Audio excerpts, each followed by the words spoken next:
संस्कारियन, कैसे हैं आप लोग। सबसे पहले स्टे होम स्टे सेफ। मैं आपकी साइंस टीचर और आप दोनों एक ही चीज को मिस कर रहे हैं और वो है संस्कार campus. Don't worry students, India जल्दी ही कोरोना मुक्त होगा और अपन अपनी ऑफलाइन क्लासेस एट संस्कार कैंपस जल्दी ही स्टार्ट करेंगे। तब तक के लिए आप मेरे ऑनलाइन वीडियोस देखते रहें और अपनी स्टडी को कंटिन्यू रखें। आप वेलकम ऑल कि आप सब 9th क्लास में आ गए हैं। आपके 9th में साइंस में 15 चैप्टर है, जिनमें से 4 चैप्टर्स आपके केमिस्ट्री पार्ट से बिलोंग करते हैं।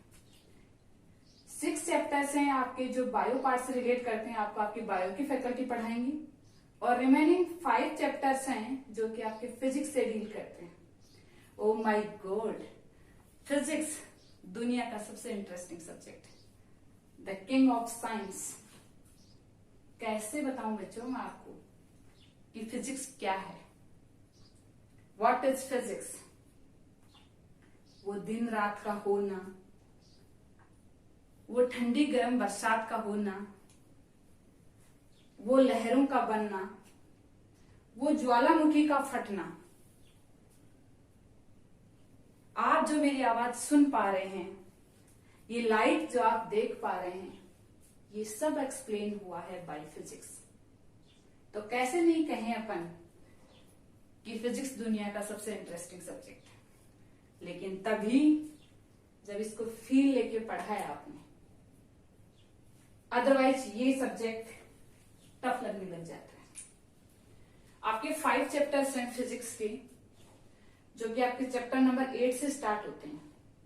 चैप्टर नंबर 8 है आपका मोशन, चैप्टर नंबर 9 है force and laws of motion, chapter number 10 है आपका ग्रेविटेशन, चैप्टर नंबर 11 है आपका वर्क पावर एंड एनर्जी, और चैप्टर नंबर 12 है साउंड, जो कि 5 के 5 चैप्टर्स आपके फिजिक्स से बिलोंग करते हैं। इनको अपन 1 बाय 1 पढ़ेंगे। सबसे पहला चैप्टर है आपका मोशन।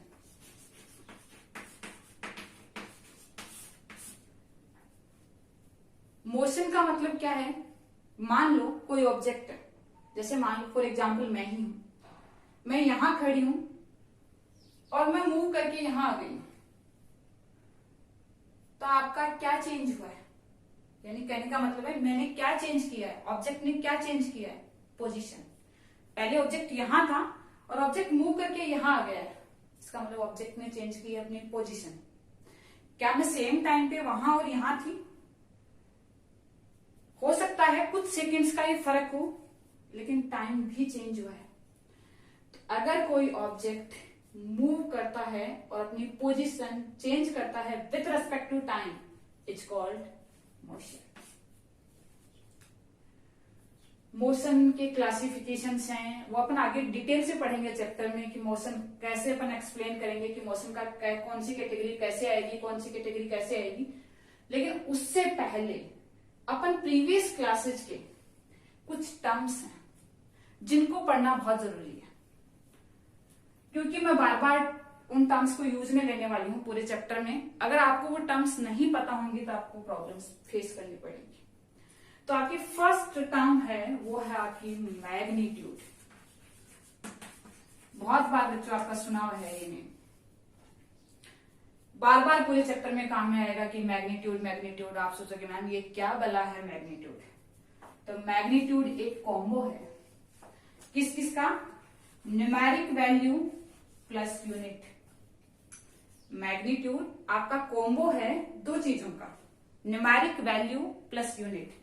जैसे फॉर एग्जाम्पल आपने जाके कहा किसी से कि वैसा 2 kg एप्पल देना, यहां पे 2 आपकी क्या है, न्यूमेरिक वैल्यू, और केजी आपकी क्या है, यूनिट। इसका मतलब ये कंप्लीट इंफॉर्मेशन है, न्यूमेरिक वैल्यू और यूनिट मिला के ही आपका क्या बनेगा, मैग्नीट्यूड। कंप्लीट इंफॉर्मेशन है, कोई दिक्कत नहीं है।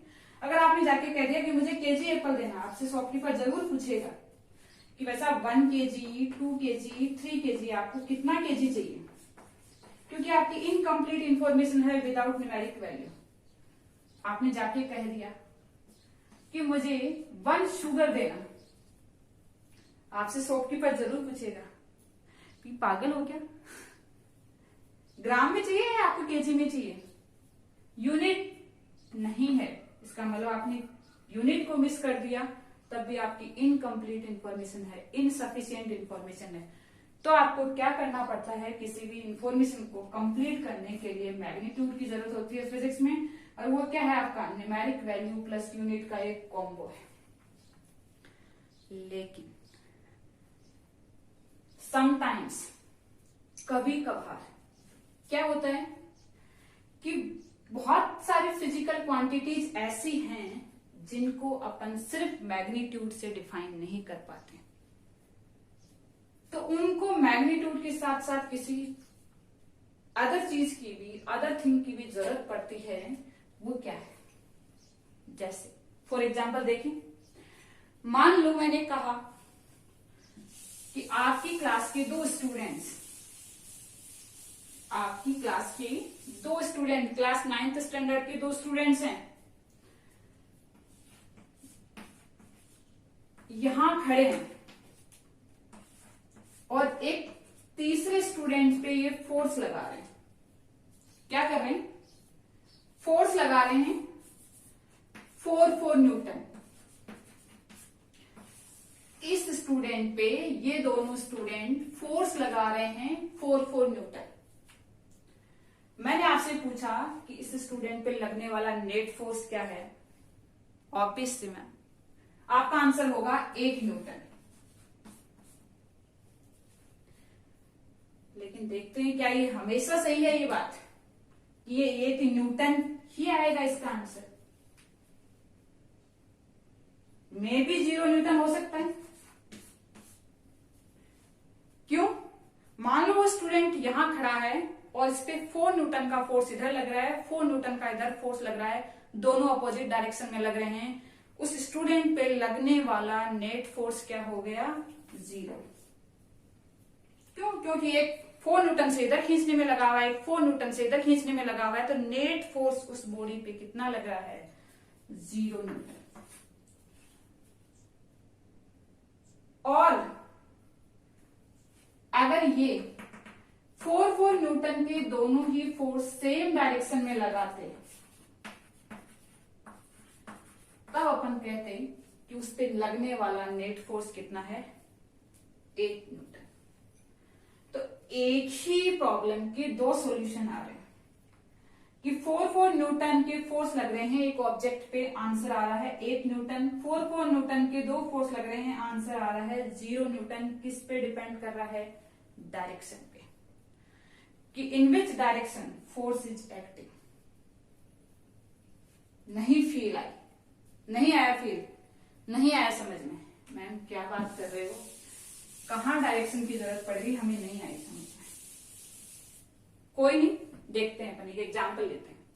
ये अपना कल्याण सर्किल है, सबका देखा हुआ है कल्याण सर्किल। अच्छा, ये आपकी बस स्टैंड रोड जा रही है, ये आपकी मार्केट जा रही है रोड, ये आपकी स्टेशन जा रही है रोड, और ये अपने संस्कार आ रही है रोड। यहां पे एक सरदार जी थे, कल्याण सर्किल पे एक सरदार जी थे, उन्होंने एक ऑटो वाले से पूछा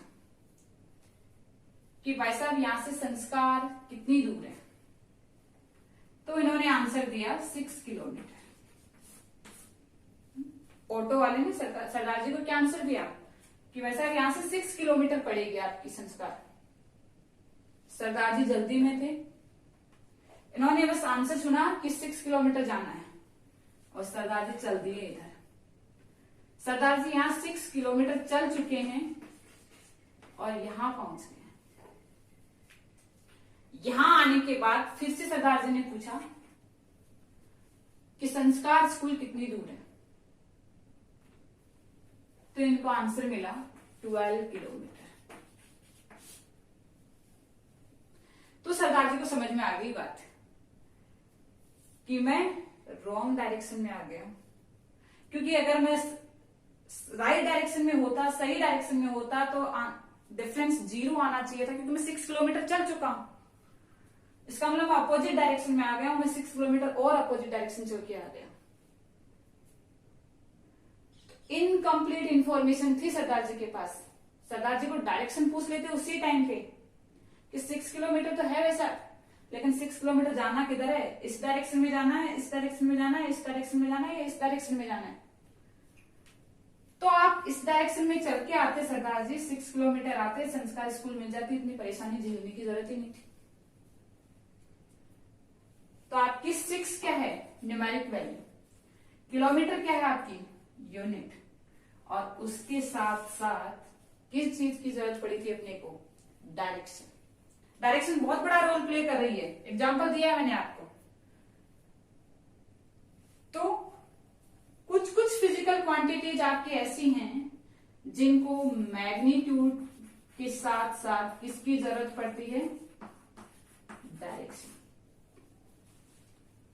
और उन क्वांटिटीज, उन फिजिकल क्वांटिटीज को अपन एक नया नाम देंगे, वो है आपका वेक्टर। पूरे चैप्टर में मैं बात करूंगी कि वेक्टर वेक्टर वेक्टर।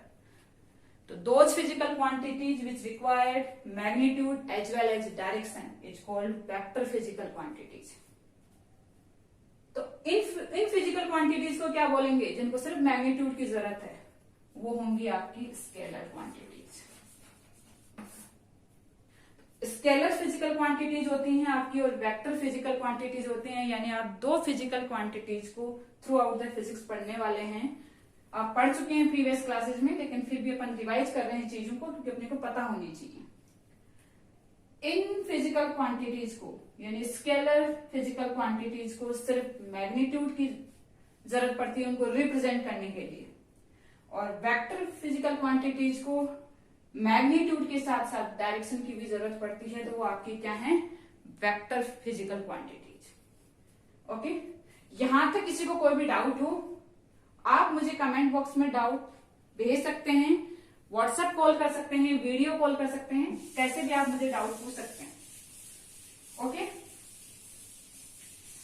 अब इन्हीं वेक्टर और स्केलर फिजिकल क्वांटिटीज के बेस पे अपन 5 पैरामीटर्स पढ़ेंगे।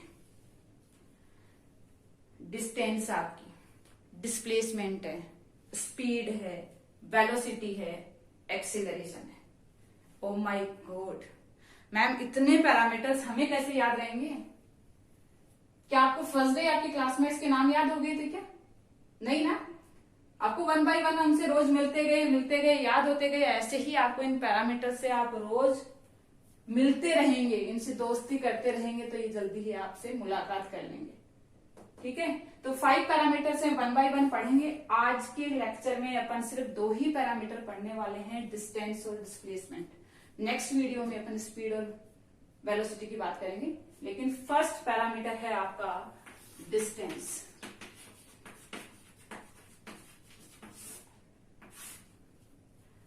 डिस्टेंस क्या है कि actual path covered by an object, actual path covered by an object is called distance, और total path covered by an object is called distance.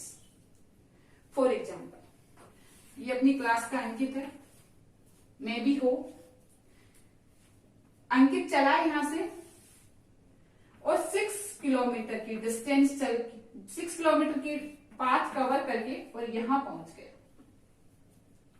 मैं भी हो सकता है ये इस पाथ से गया हो 8 किलोमीटर, में भी हो सकता है ये ऐसे पाथ से गया हो 16 किलोमीटर। मैं इनको पाथ नेम कर देती हूं, पाथ 1, पाथ 2 एंड पाथ 3। कौन है वैसा भी अपना अंकित? अंकित गया है पॉइंट ए से पॉइंट बी पे, दोस्त का घर है पॉइंट बी पे, वहां जाना है उसको। अभी नहीं जाने दे रहे लॉकडाउन में, कोई बात नहीं है, जब लॉकडाउन ओपन होगा तब अंकित जाएगा।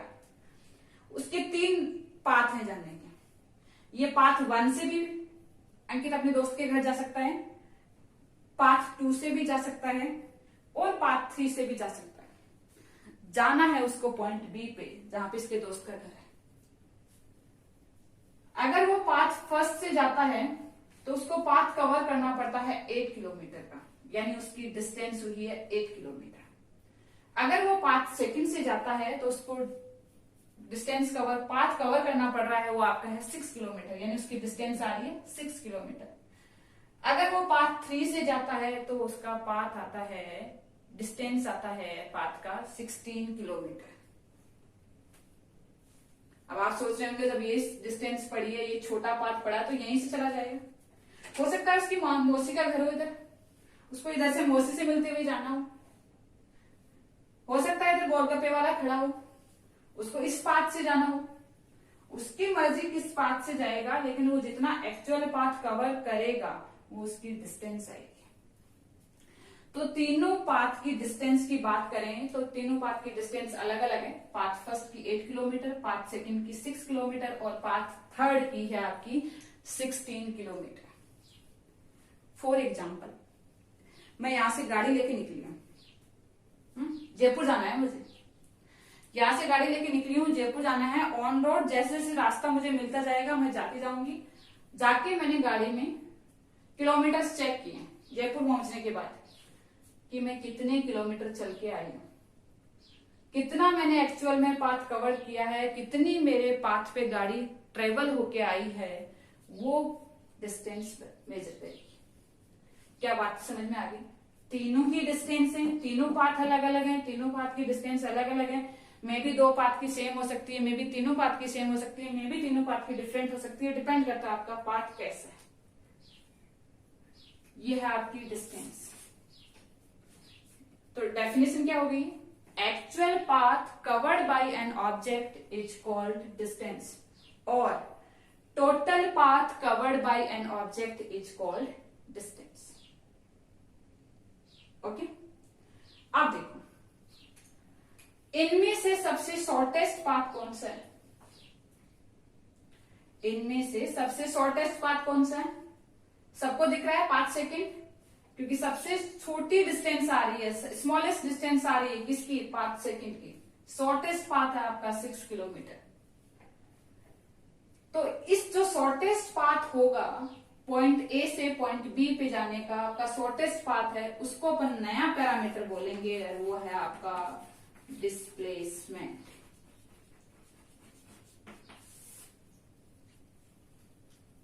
पॉइंट ए से पॉइंट बी पे जाने के लिए बच्चों 3 पाथ्स हैं, मेरी बात पे गौर करना। 3 पाथ्स हैं आपके पॉइंट ए से पॉइंट बी पे जाने के लिए, लेकिन सबसे शॉर्टेस्ट पाथ है आपका पाथ नंबर 2। और जो सबसे शॉर्टेस्ट पाथ होता है from point A to point B, उसको अपन क्या बोलेंगे? डिस्प्लेसमेंट। और इसको अपन क्या बोलेंगे? इनिशियल पॉइंट, और इसको बोलेंगे फाइनल पॉइंट। ये इनिशियल पोजीशन है आपकी, ये फाइनल पोजीशन है, ये आपका सोर्स है, ये आपका डेस्टिनेशन है। कुछ भी लिखा हो बुक में इनमें से वर्ड। ओके, तो आपका सोर्स टू डेस्टिनेशन और from initial to final position, जो शॉर्टेस्ट पाथ होगा उसको अपन बोलेंगे डिस्प्लेसमेंट। तो यहाँ पे डिस्प्लेसमेंट इनमें से कौन सा है? पाथ नंबर 2, जबकि डिस्टेंस तीनों ही है। गई मैं जयपुर ही थी, अभी भी मैं जयपुर ही जाऊंगी। मैं डिस्टेंस में जयपुर गई थी और मैं डिस्प्लेसमेंट में भी जयपुर ही जाऊंगी, लेकिन इस बार मैं बाई रोड नहीं जाऊंगी। इस बार मैंने एक टारगेट बना लिया कि मुझे जयपुर ही पहुंचना है और गाड़ी ले ली है मैंने, और मुझे पता है इस डायरेक्शन में जयपुर पड़ेगा। यहां से सीधा मैं बिल्कुल शॉर्टेस्ट पाथ से जाने की कोशिश करूंगी, क्योंकि मेरे को जितना जल्दी पहुंचना है, जो सबसे छोटा पाथ है, जो सबसे शॉर्टेस्ट पाथ है, वो मुझे कवर करना है। चाहे रास्ते में घर आ जाए किसी का, चाहे सुंदर कन्या आ जाए, चाहे बूढ़ी अम्मा आ जाए, सबको कवर क्रॉस करते हुए जाना है मुझे। यानी मुझे एक स्ट्रेट लाइन पाथ कवर करनी है, मुझे एक शॉर्टेस्ट पाथ कवर करना है, तो उसको अपन क्या बोलेंगे? डिस्प्लेसमेंट। क्या डिस्प्लेसमेंट डिस्टेंस के इक्वल हो सकता है, क्या डिस्प्लेसमेंट डिस्टेंस से बड़ा हो सकता है, क्या डिस्प्लेसमेंट डिस्टेंस से छोटा होगा, ये अपन जब प्रॉब्लम सोल्व करेंगे तब अपन देखेंगे। वैसे अपन को डायग्राम से दिख रहा है क्लियर कि इनमें रिलेशन क्या आएगा, लेकिन हम जब प्रॉब्लम्स देखेंगे तब अपने आप को समझ में आ जाएगा। ओके, अब डिस्टेंस और डिस्प्लेसमेंट दोनों ही पाथ को मेजर करते हैं कि पाथ कितना कवर किया। एक शॉर्टेस्ट पाथ को मेजर करता है और एक एक्चुअल पाथ कवर्ड को मेजर करता है। दोनों की ही ऐसा यूनिट मीटर, जिसको एम से रिप्रेजेंट करते हैं। दोनों की ही ऐसा यूनिट क्या है, मीटर, जिसको एम से मेजर करते हैं। ऐसा यूनिट का मतलब होता है आपकी स्टैंडर्ड यूनिट, और स्टैंडर्ड यूनिट है इसकी मीटर, यानी आप किस में मेजर करोगे, मीटर में। दोनों की ही, चाहे डिस्टेंस हो चाहे डिस्प्लेसमेंट हो, और उसको एम से रिप्रेजेंट करते हैं।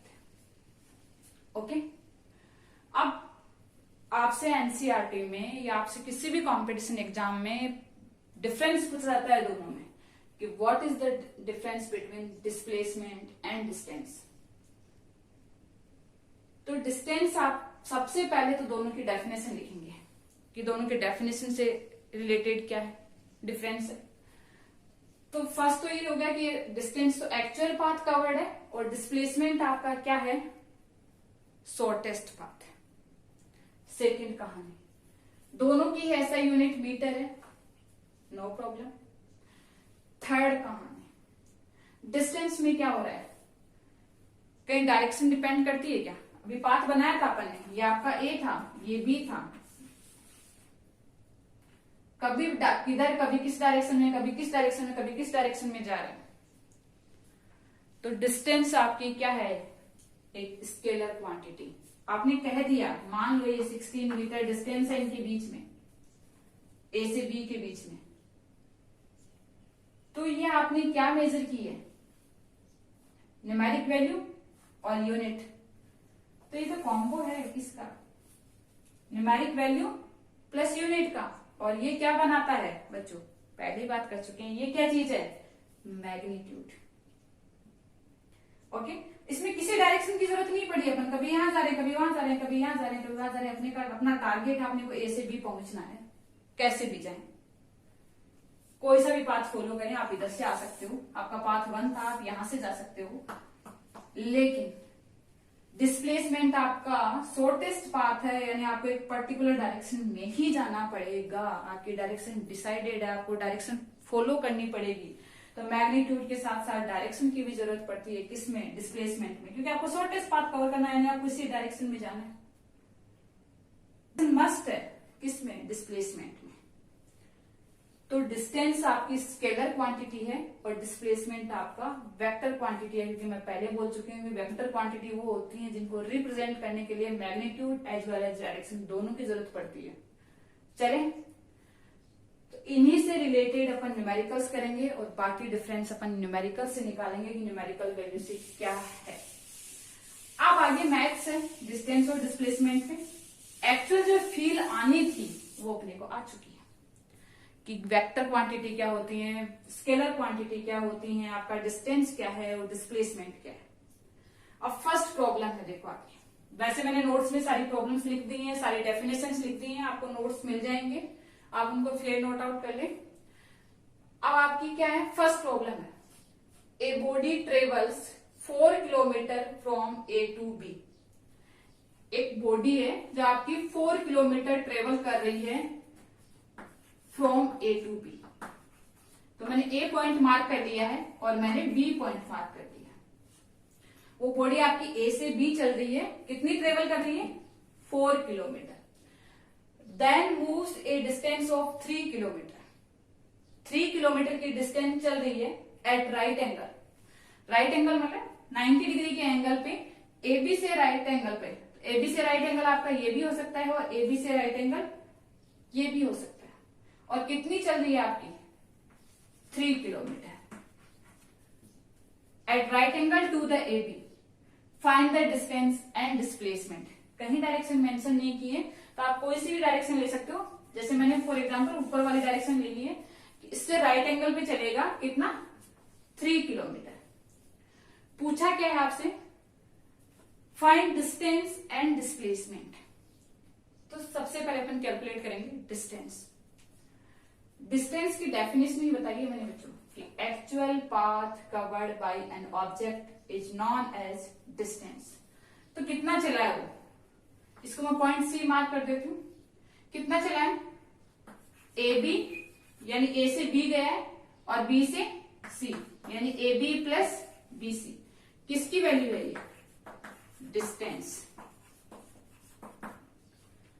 ए B plus B C. Actual path covered यानी एक्चुअल पाथ वो ऐसे आया, ए से बी गया है और बी से सी गया है, क्योंकि लैंग्वेज में लिखा हुआ है अपने पास, प्रॉब्लम में लिखा हुआ है कि ए से बी गया है और बी से सी गया है। ए से बी कितना चला है, 4 किलोमीटर।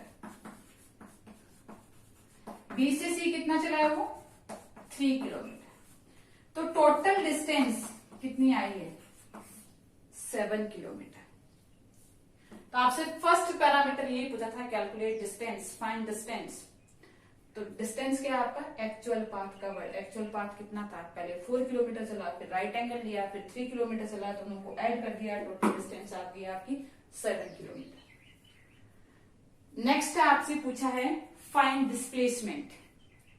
डिस्प्लेसमेंट की डेफिनेशन क्या है, shortest path between initial and final position. Shortest path from initial to final position. Initially कहां से चला था वो, पॉइंट ए से। फाइनल पोजीशन उसकी क्या है, सी पे पहुंच गया वो। इनका शॉर्टेस्ट पाथ क्या होगा, स्ट्रेट लाइन। कैसे डिस्प्लेसमेंट कैलकुलेट करोगे कि आपके फाइनल पॉइंट को आप इनिशियल पॉइंट से एक स्ट्रेट लाइन से ज्वाइन कर दो, यही शॉर्टेस्ट पाथ है।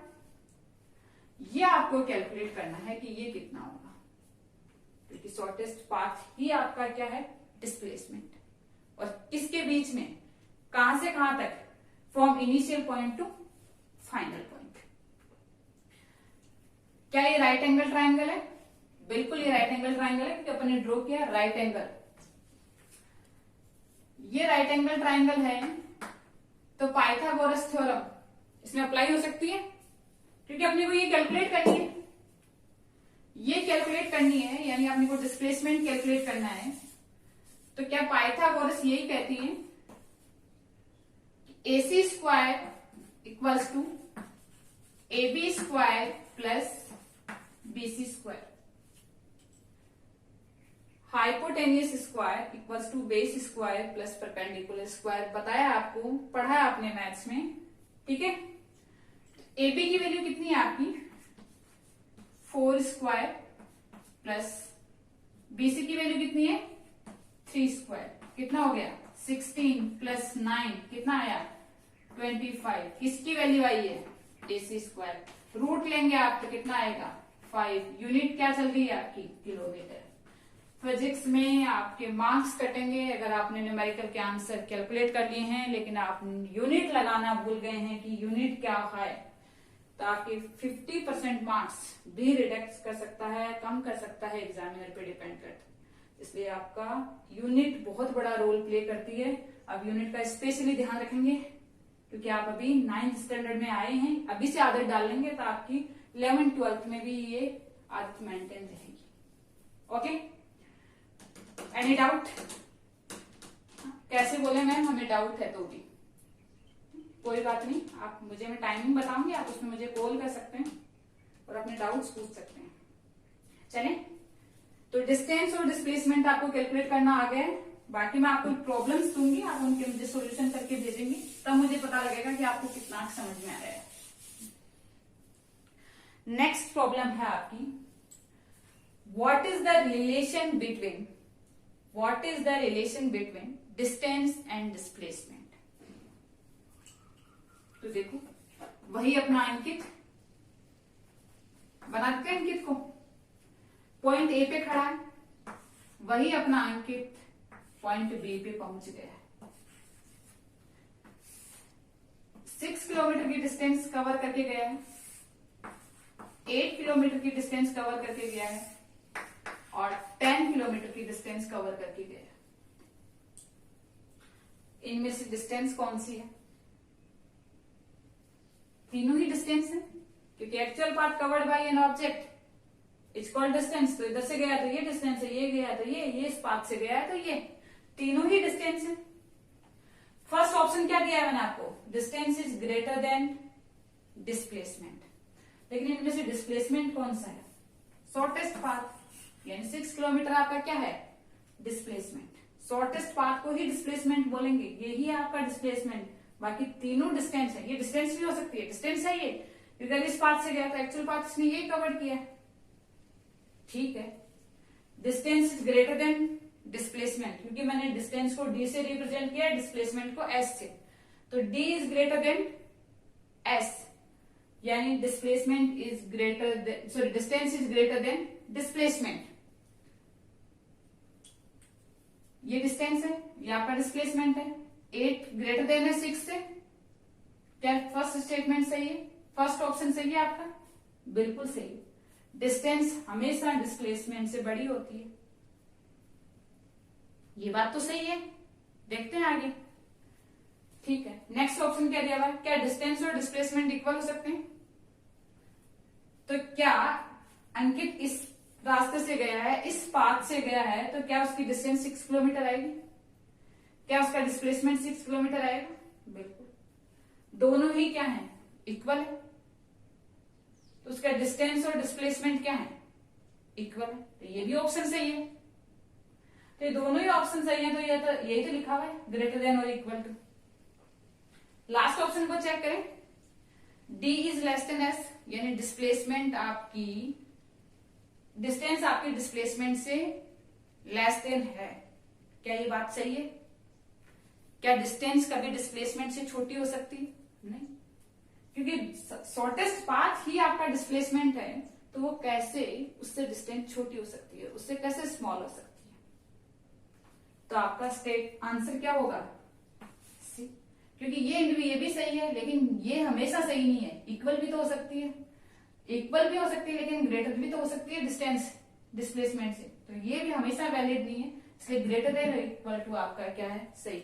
अपन एग्जाम दे रहे होते हैं, एक्साइटेड होते हैं, अपने को पता है कि हमेशा डिस्टेंस डिस्प्लेसमेंट से बड़ी होती है, अपने को डेफिनेशन पढ़ी हुई है, डिस्प्लेसमेंट आपका क्या है, शॉर्टेस्ट पाथ है, तो ये आंसर टिक कर देते हैं। जब एग्जाम हॉल से बाहर निकलते हैं तो अपने को ये ऑप्शन मिलते हैं। तो क्या समझ में आ गई है मेरी बात, कि डिस्टेंस ग्रेटर देन और इक्वल होगी किसके, डिस्प्लेसमेंट के। अगर इस पाथ की बात करें तो डिस्टेंस और डिस्प्लेसमेंट सेम है, इस पाथ की करें तो डिस्टेंस आती है 8 किलोमीटर और शॉर्टेस्ट पाथ कितना है दोनों के बीच में, 6 किलोमीटर, तो डिस्टेंस कितनी आ रही है आपकी, 8 किलोमीटर, डिस्प्लेसमेंट 6 किलोमीटर। अगर इस पाथ की मैं बात करूं तो डिस्टेंस आपका कितना है, 10 किलोमीटर, लेकिन डिस्प्लेसमेंट कितना है इनके बीच में, 6 किलोमीटर। क्या ये दोनों ही प्रॉब्लम आपको समझ में आ गई है। चलिए मूव करें थर्ड प्रॉब्लम पे। थर्ड प्रॉब्लम आपकी क्या कह रही है, एक फार्मर है, एक किसान है, अपना फार्मर है, कितना मीटर चल रहा है, 500 मीटर, किस डायरेक्शन में, नॉर्थ। एक फार्मर है, गोज 500 मीटर ड्यू नॉर्थ। तो सबसे पहले तो आप पेपर पे डायरेक्शन मार्क करना सीखें। आप क्या करेंगे, डिवीजन कर लेंगे पेपर का और आपके पेपर में ऊपर करेंगे नॉर्थ। अगर आपने किया है तो, जरूरी नहीं आप हमेशा इधर ही नॉर्थ करें, लेकिन अगर आपने किया है नॉर्थ तो उसके जस्ट सामने आप किसको मेंशन करेंगे, साउथ। और जहां अपन लिख रहे हैं उसके राइट साइड में आपको करना है ईस्ट, और रिमेनिंग आपकी क्या हो गई है, वेस्ट। हमेशा आपको ऐसा ही करना है। आपने नॉर्थ कर लिया कहीं भी पेपर में, मान लो आपने इधर कर लिया नॉर्थ, तो इसके सामने वाला क्या होगा, साउथ। आपने अगर इधर नॉर्थ कर दिया तो ये साउथ, और यहीं पे खड़े हो जाएं नॉर्थ की साइड फेस करके अपना, इसका राइट कौन सा है, ये, तो ये हो जाएगा आपका ईस्ट और ये क्या हो जाएगा, वेस्ट। लेकिन ज्यादा सही रहेगा आप ऊपर वाली डायरेक्शंस को लेके चलें, क्योंकि आपको ज्यादा कंफ्यूजन नहीं होगा कहीं भी। आप देखें, ये आपका नॉर्थ है, ये साउथ है, ये ईस्ट है, ये वेस्ट है। फार्मर किधर चल रहा है आपका, नॉर्थ, कितना, 500 मीटर। क्या डायरेक्शंस को मैं छोटा बना दूं थोड़ा बोर्ड पे, और फिर अपन देखते हैं और उसी प्रॉब्लम को अपन ड्रॉ करते हैं। ऐसी प्रॉब्लम्स बहुत आती हैं एग्जाम में, कॉम्पिटिशन एग्जाम्स में भी आती हैं आपकी।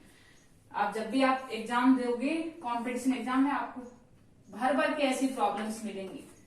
तो ये नॉर्थ, साउथ, ईस्ट और वेस्ट। अब देखो किधर चल रहा है आपका फार्मर, 500 मीटर नॉर्थ, नॉर्थ तो ऊपर है, नॉर्थ ऊपर है, कैसे चला है 500 मीटर, तो ये मैंने 500 मीटर यहाँ पे मेंशन कर दिया। 400 मीटर ड्यू ईस्ट, कितना चल रहा है 400 मीटर, किधर चल रहा है ईस्ट में, तो ईस्ट किधर है अपनी इधर, चला कितना है वैसा 400 metre east, and 200 metre to south, तो फिर कितना चल रहा है 200 मीटर चल रहा है, वो भी किधर साउथ, तो साउथ किधर है आपकी नीचे। अब ऐसा नहीं कि यहां से साउथ चला दो, बंदा यहां पहुंच चुका है, यहां से साउथ में मत चला देना बच्चों, बहुत गलतियां करते हैं अपन की। अब समझते हैं क्लास में समझ में आ जाता है अपने को, लेकिन बाद में जाके यहीं से साउथ स्टार्ट कर देते हैं, अरे यहां पहुंच गए यहां कैसे आ जाएगा, जब यहां बंदा पहुंच चुका है तो यहां कैसे आ जाएगा। तो कितना चला है साउथ में, साउथ किधर है आपकी नीचे की साइड, कितना चला है 200 metre. Any doubt. Reach to his field, यहाँ पे किसान का खेत है, वैसा फार्मर है जो यहां से चला है अपने फील्ड में पहुंचा है और यहां पहुंच गया। मैं इसको ए पॉइंट मार्क कर देती हूँ और ये इसकी फाइनल पोजीशन है जो ये बी पे पहुंच गया। What is the distance he has to walk reach the field? उसने कितनी डिस्टेंस कवर की है अपने फील्ड पे पहुंचने के लिए। तो डिस्टेंस की तो डेफिनेशन ही यही है कि कितना एक्चुअल पाथ कवर किया है। Actual path covered by an object is known as distance. तो कितना पाथ कवर किया है, पहले यहां गया, यहां से यहां गया और यहां से यहां पहुंच गया, तो एक्चुअल पाथ कितना कवर किया है उसने 500 प्लस 400 प्लस 200, 5 4 9 9 और 2 1100, तो 1100 मीटर वो क्या चल के गया है डिस्टेंस। कितनी कवर की है फार्मर ने डिस्टेंस 1100, क्योंकि जो एक्चुअल पाथ कवर करते हैं उसी को अपन क्या बोलेंगे डिस्टेंस। कितना गया है 500 प्लस 400 प्लस 200, तो 500 400 प्लस 200 कितना आ गया आपका 1100 मीटर। सेकेंड पार्ट में आपसे क्या पूछा है, व्हाट इज द डिस्प्लेसमेंट, क्या पूछा है व्हाट इज द डिस्प्लेसमेंट। तो डिस्प्लेसमेंट क्या है आपका, डिस्प्लेसमेंट क्या चीज है शॉर्टेस्ट पाथ, कहां से initial to final position, initial to final position. Initial position कहां है आपकी ए, फाइनल पोजीशन कहां है आपकी बी।